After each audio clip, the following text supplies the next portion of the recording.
लेखक कृष्णनाथ जी ने स्पीति में बारिश इस यात्रा वृतांत में दुर्गम क्षेत्र स्पीति में रहने वाले लोगों के कठिनाई भरे जीवन का वर्णन किया है। साथ ही भौगोलिक प्राकृतिक विशेषताएं, जनसंख्या, ऋतु, फसल, जलवायु व भूगोल का भी वर्णन किया है। वे युवा पर्यटकों को स्पीति आने को प्रेरित करते हैं ताकि स्पीति में उनका आना ठंडे रेगिस्तान जैसी स्पीति के लिए बूंदों भरा एक सुखद संयोग बन सके। हिमाचल प्रदेश के लाहौल स्पीति जिले की तहसील स्पीति है। स्पीति अन्य पर्वतीय स्थलों से बहुत भिन्न है। जैसे स्पीति के पहाड़ों की ऊंचाई 13,000 से 21,000 फीट तक है। यह अत्यंत दुर्गम है। यहाँ के दर्रे बहुत ऊंचे हैं, जिसके कारण इतिहास में इसका नाम कम ही रहा है, क्योंकि कठिन रास्तों के कारण यह आम संसार से लगभग कटा ही हुआ है और इन दुर्गम रास्तों को लांघने का साहस किसी राजा या शासक ने नहीं किया है। केलंग के बादशाह को हमेशा भय रहता है कि कहीं काजा का सूबेदार उसकी अवज्ञा या बगावत तो नहीं करने वाला, क्योंकि उसके पास केवल मात्र वायरलेस ही संचार साधन के रूप में था। वहां बसंत में भी कड़ाके की ठंड होने से आवागमन अत्यंत कठिन था। यह क्षेत्र प्राय स्वायत्त यानी स्वतंत्र ही रहा है। बाह्य आक्रमण से रक्षा करने के लिए स्पीति के लोग उससे लड़ने के स्थान पर चांगमा पेड़ का तना पकड़कर या एक दूसरे को पकड़कर आंख मीचकर बैठ जाते हैं। जब आक्रमणकारी गुजर जाता है तो उठकर वापस आ जाते थे। स्पीति रेगुलेशन 1873 ईस्वी में ब्रिटिश सरकार के समय पारित किया गया, जिसके अंतर्गत लाहौल व स्पीति को विशेष दर्जा दिया गया। यहाँ ब्रिटिश भारत के अन्य कानून लागू नहीं होते थे। स्थानीय प्रशासन के अधिकार नोनो को दिए गए। नोनो मालगुजारी इकट्ठा करता तथा फौजदारी के छोटे छोटे मुकदमों का फैसला करता था। अधिक बड़े मामले कमिश्नर को भेजे जाते थे।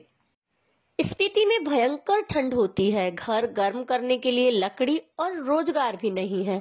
बर्फ जम जाने के कारण 8-9 महीने शेष दुनिया से कटे रहना पड़ता है। यहाँ वर्षा नहीं होती तथा पेड़ पौधों में हरियाली का नामो निशान नहीं है। सिर्फ 2 ही ऋतुएं होती है, एक वसंत और दूसरी शीत ऋतु। यहाँ एक ही फसल होती है, उसमें भी जौ, मटर, सरसों आदि प्रमुख है। फल और सब्जियां पैदा ही नहीं होती।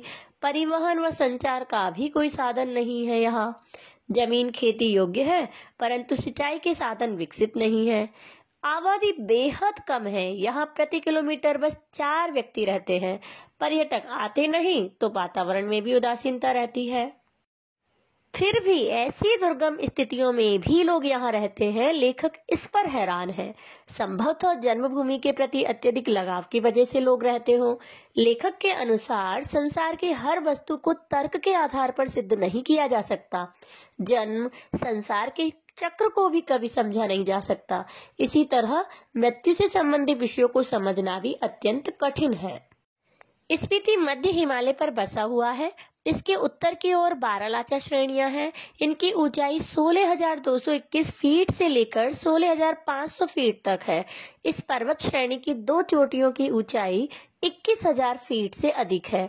दक्षिण की श्रेणी के नामकरण के आधार को बताते हुए लेखक कृष्णनाथ जी कहते हैं कि स्पीति में बौद्ध धर्म का बहुत प्रभाव है। यहाँ की पर्वत श्रेणी को माने श्रेणी कहा जाता है। बौद्धों में माने एक बीज मंत्र है, यानी महत्वपूर्ण मंत्र ओम मणि पद्मे हूँ। इसकी बड़ी मान्यता है। इसे माने कहते हैं। लेखक का मानना है कि शायद माने मंत्र के अत्यधिक जप के कारण इसे माने श्रेणी कहने लगे हों। लेखक ऊंचाइयों के माप के चक्कर में या उन श्रेणियों से होड़ लगाने के पक्ष में नहीं है, क्योंकि यह मृत्यु का कारण बन सकता है। परंतु लेखक दुनिया के मैदानों व पहाड़ों से युवक युवतियों को बुलाना चाहता है ताकि वे यहाँ आकर पहले अपने अहंकार को गलाएं, फिर इन चोटियों के अहंकार को चूर कर दे, इनका मानवर्धन करें और उस आनंद का अनुभव करें जो साहस और कुव्वत यानी बल शक्ति यौवन में ही प्राप्त होता है। बूढ़े बौद्ध संतों के जाप से ये माने उदास है। युवा लोग यहाँ आकर हंसी किलोल क्रीड़ाएं करें तो यह भी प्रसन्न हो। पहाड़ के शिखरों पर जो बर्फ जमी होती है उसे शिव की तेज हंसी का कारण मानते हैं, परंतु स्पीति में ये मान्यता तो बिल्कुल लागू नहीं हो सकती, क्योंकि यहाँ बर्फ कष्टों का प्रतीक है। जीवन में इतने अभाव है कि यहाँ दर्द बर्फ के रूप में जमा हो गया है, और स्पीति का जमा आर्तनाद युवक युवतियों की उन्मुक्त हंसी की गर्मी से ही पिघल सकता है, ताजगी व उत्साह का संचार कर सकता है। स्पीति में पावस यानी वर्षा ऋतु का माह नहीं पहुंचता।